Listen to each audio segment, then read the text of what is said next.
Assalamualaikum warahmatullahi wabarakatuh. Perkenalkan, nama saya Nurlaila Israini. NIM saya 21010208114. Alhamdulillah, berkat rahmatnya jualah pada hari ini saya dapat menyelesaikan tugas middle test saya dalam mata kuliah psikologi umum, yakni berupa resumen psikologi. Baiklah, kita langsung memasuki materi yang pertama. Sejarah perkembangan dan pertumbuhan psikologi. Ilmu psikologi adalah ilmu yang mempelajari tentang kejiwaan. Selain itu, ilmu psikologi juga berarti ilmu yang mempelajari tentang tingkah laku dan proses mental. Sebelum tahun 1879, ilmu psikologi sudah mulai dikenal. Namun, pada masa ini, ilmu psikologi merupakan bagian dari ilmu filsafat dan ilmu faal, di mana pada masa ini pembuktian secara empiris dan ilmiah belum dilakukan. Namun, para ahli hanya mengemukakan argumennya dengan diikuti pembuktian pemikiran belaka. Kemudian, pada abad 19, seorang filsuf bernama Wilhelm Wundt memisahkan antara ilmu filsafat dan ilmu faal dengan cara membangun laboratorium psikologi. Nah, sejak dibangunnya laboratorium psikologi tersebut pada tahun 1875, kemudian ilmu psikologi dianggap sebagai ilmu yang telah berdiri sendiri dan Wilhelm Wundt dianggap sebagai bapak psikologi modern.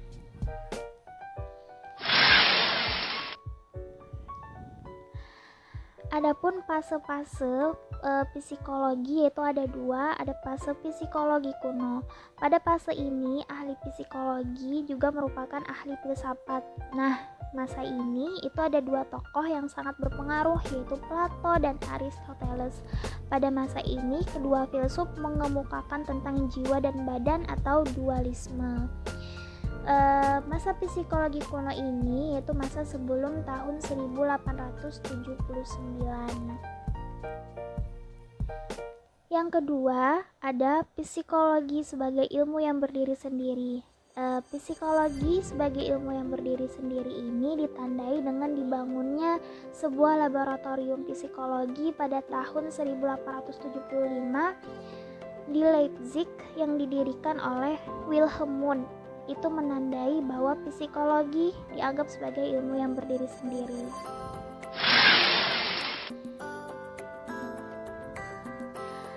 Aliran-aliran dalam psikologi. Di sini hanya disebutkan ada 6. Yang pertama ada strukturalisme. Ini dipelopori oleh Wilhelm Wundt. Yang kedua ada fungsionalisme, yaitu tokoh-tokohnya William James, James Robert Angel, dan John Dewey. Dan yang ketiga ada behaviorisme. Tokoh aliran ini yaitu F. Skinner. Yang keempat ada psikologi analisis, tokohnya itu Sigmund Freud. Yang kelima ada humanistik, tokoh alirannya itu Royers dan Abraham Maslow. Yang keenam ada Gestalt, tokoh aliran ini yaitu Max Wertheimer. Selanjutnya ada materi kedua yaitu perkembangan manusia, teori empirisme, nativisme, dan konvergensi. Di dalam buku Human Development, definisi perkembangan manusia adalah proses perubahan dan kemantapan atau kematangan yang dilalui sepanjang rentang kehidupan seseorang. Tujuan dari ilmu ini sendiri yaitu agar manusia lebih mengerti tentang dirinya. Perkembangan mencakup 3 aspek, yakni perkembangan fisik, perkembangan kognitif, dan perkembangan kepribadian.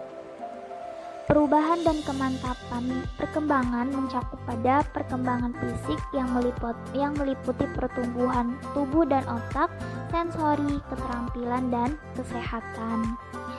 Adapun tahap-tahap perkembangan manusia yaitu ada masa bayi, masa kanak-kanak, masa preadolesen, masa adolesen, dan masa pematangan diri.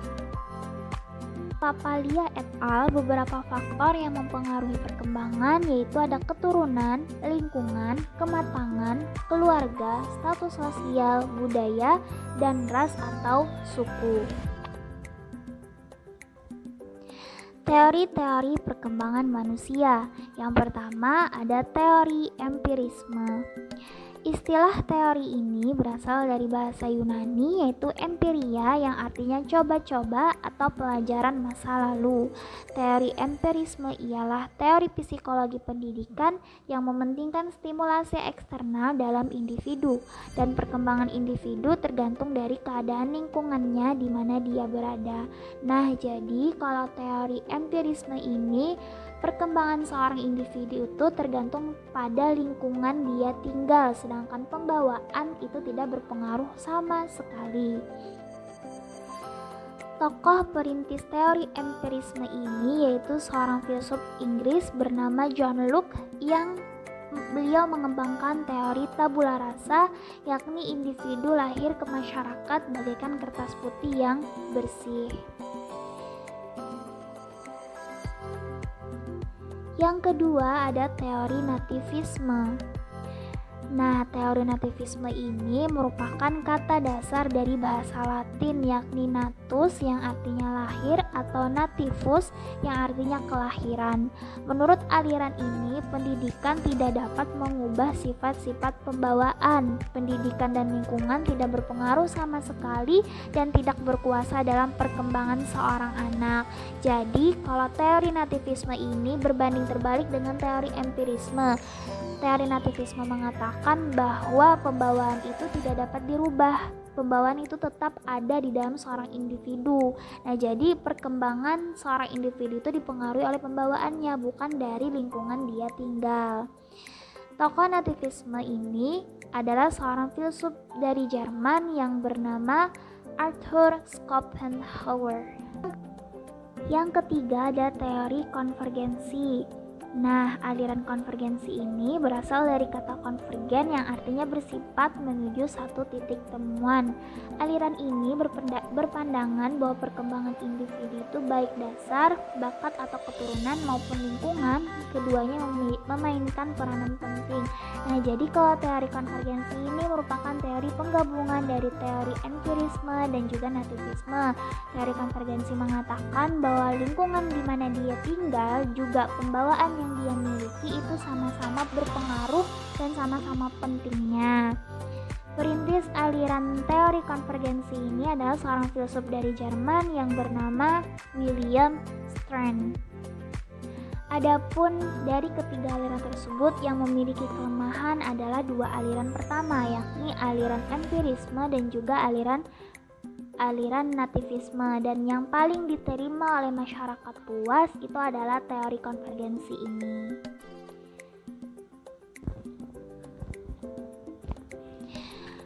Selanjutnya ada materi ketiga yaitu gejala jiwa campuran meliputi perhatian, kelelahan, dan sugesti. Yang pertama ada perhatian. Nah, perhatian ini adalah reaksi umum yang menyebabkan bertambahnya aktivitas daya konsentrasi dan fokus terhadap suatu objek, baik di dalam maupun di luar dirinya.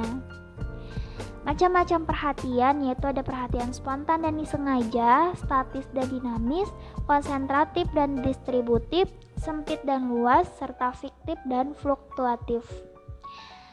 Adapun faktor-faktor perhatian yaitu pembawaan, latihan dan kebiasaan, kebutuhan, kewajiban, keadaan jasmani, keadaan jiwa, suasana di sekitar, dan kuat tidaknya perangsang dari objek itu sendiri.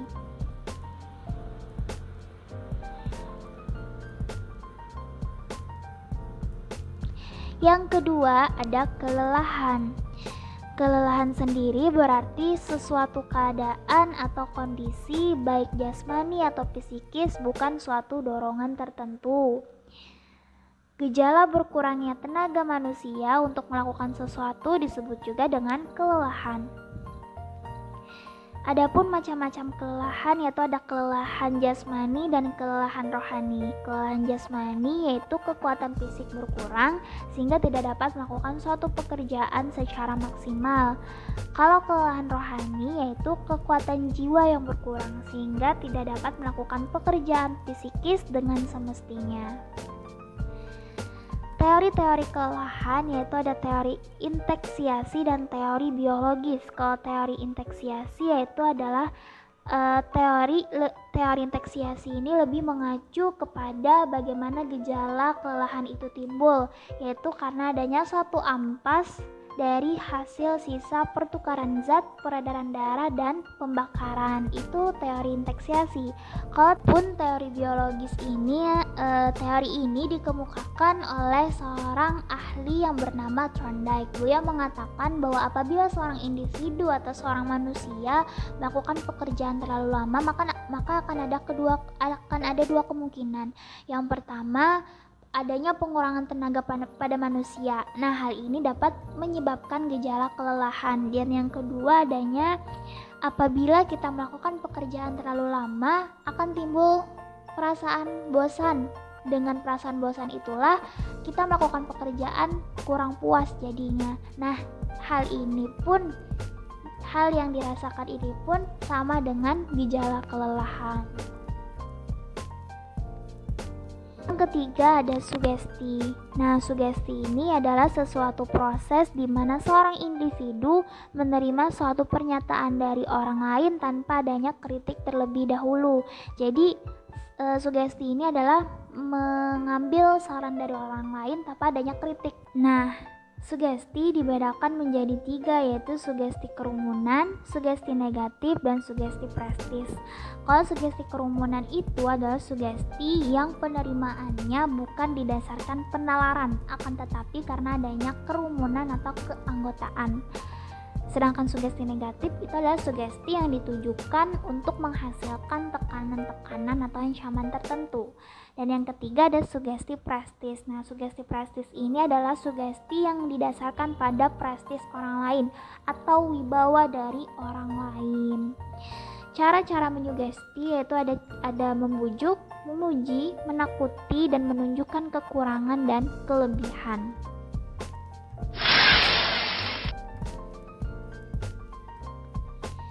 Selanjutnya adalah materi keempat, yaitu metode penyelidikan di dalam psikologi.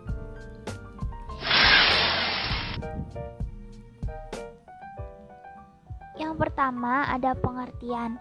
Nah, metode ilmiah juga dapat diartikan sebagai metode penyelidikan karena menggunakan penyelidikan untuk memperoleh kebenaran. Metode ilmiah mengarah pada terbentuknya ilmu pengetahuan atau sains. Adapun metode non-ilmiah mengarah pada akal sehat yang disebut juga dengan common sense. Adapun macam-macam metode dalam ilmu psikologi yaitu metode observasi naturalistik, metode eksperimen, metode tes, metode kuesioner, metode interview, metode studi khusus, metode penyelidikan klinis, dan metode sosiosimetris.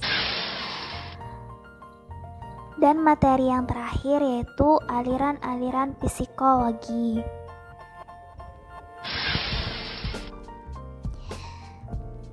Yang pertama ada aliran strukturalisme. Aliran ini memiliki konsep dasar bahwa pendapat psikologi sudah seharusnya mempelajari jiwa dari segi unsur-unsurnya di mana jiwa itu tersusun.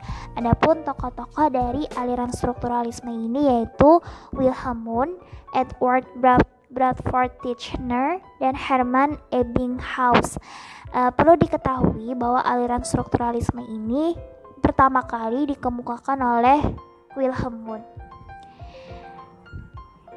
Yang kedua ada aliran fungsional. Aliran ini memandang bahwa manusia harus dipandang secara menyeluruh. Adapun tokoh-tokoh dari aliran fungsionalisme ini yaitu ada William James, John Dewey, James McCain-Cattell, E.L. Thorndike, dan R.S. Woodworth. Yang ketiga ada aliran asosiasionisme. Aliran asosiasionisme ini berpendapat bahwa jiwa itu terdiri dari 3 bagian, yaitu ada sensations, recall, dan associations. Nah, kalau sensations itu adalah proses di mana seseorang menerima rangsangan.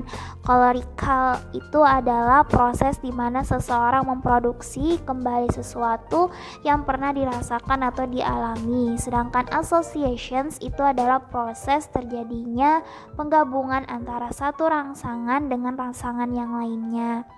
Adapun tokoh-tokoh dari aliran asosiasionisme ini yaitu ada Hobbes, Hermann Ebbinghaus, dan E.L. Thorndike. Aliran yang keempat yaitu aliran dalam atau psikoanalisis. Aliran ini memiliki konsep dasar bahwa manusia sangat dipengaruhi oleh alam kesadaran dan ketidaksadaran atau bawah sadar. Adapun tokoh-tokoh dari aliran ini yaitu ada Sigmund Freud, Alfred Adler, dan Carl Gustav Jung. Aliran yang kelima yaitu ada aliran behaviorisme. Aliran behaviorisme memiliki ciri utama yaitu menggunakan pendekatan objektif dalam mempelajari manusia berdasarkan pendekatan yang mekanistik dan materialistik. Adapun tokoh-tokoh dari aliran behaviorisme ini yaitu Ivan Petrovich Pavlov, Edward Lee Thorndike, John Brothers Watson, Burhouse Frederick Skinner, dan Albert Bandura. Aliran yang keenam yaitu aliran Harmic. Nah, aliran Harmic ini memiliki konsep dasar bahwa tingkah laku tidak dapat dipelajari terlepas dari tujuannya. Tingkah laku tanpa adanya tujuan tidak lebih dari refleks, dan refleks menurut McDougall bukanlah tingkah laku. Adapun tokoh dari aliran Harmic ini yaitu adalah William McDougall. Yang ketujuh ada aliran Gestalt. Nah, aliran ini memiliki konsep dasar yaitu memandang totalitas batin yang mengatur atau mengorganisasikan totalitas sebagai suatu hal yang utama. Adapun tokoh-tokoh dari aliran Gestalt ini yaitu ada Max Wertheimer, Kurt Koepka, Wolfgang Kohler, dan Fritz Perls. Aliran yang kedelapan adalah aliran humanistik. Nah, aliran ini memiliki konsep dasar yaitu mengutamakan suatu sikap yang menekankan pemahaman atas manusia. Adapun tokoh-tokoh dari aliran humanistik ini yaitu ada Arthur Combs, Abraham Maslow, dan Karl Rogers. Dan yang terakhir adalah aliran kognitif. Nah, aliran kognitif ini memiliki konsep dasar yaitu khusus mempelajari dan menggali sebagian spesifikasi otak manusia, kognisi yang merupakan suatu aset dalam benak manusia sebagai pusat pengendali dari beragam aktivitas yang digunakan untuk mengenali lingkungan, melihat beragam makalah, menganalisa berbagai masalah, mencari informasi baru, serta menarik kesimpulan. Adapun tokoh-tokoh dari aliran kognitif ini yaitu Jean Piaget, Jerome Bruner, dan David Ausubel.